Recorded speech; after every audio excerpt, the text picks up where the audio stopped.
Já už to fakt nedávám, tohle to fakt už nejde. Čau lidi, já mám na vás prosbičku. Já tady teďka edituju další videjka, do toho už musím běžet do práce a musím tady ještě něco udělat doma a nestíhám to. Proto se na vás obracím s prosbičkou, pokud byste nenašel někdo z vás, kdo by mi šel editovat videa. Já, jelikož tady mám nový kanál, tak chci, aby to pro vás bylo co nejlepší, nejzábavnější a přece jenom já jsem spíš na ty IRL věci a tam chci být takový klidnější.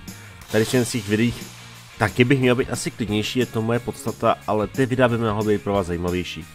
A jelikož já musím sedět tady za počítačem, pak tady stát takhle u plátna, nebo tady prostě vymýšlet, promlouvat si tady s Kiritem, nebo vymýšlet jiné věci, to prostě nejde a já to opravdu nezvládám.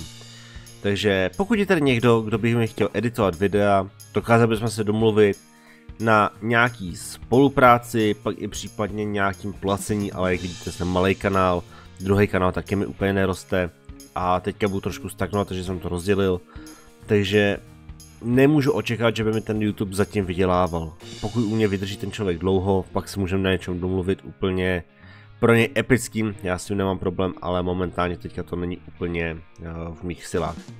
Takže to je tak nějak asi všechno pro tomto videjko.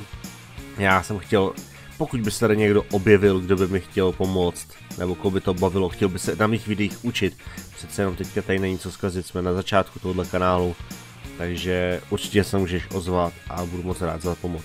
Já teda moc děkuji, že jste mě vyslechli a uvidíme se u dalších videí, takže zatím čau čau.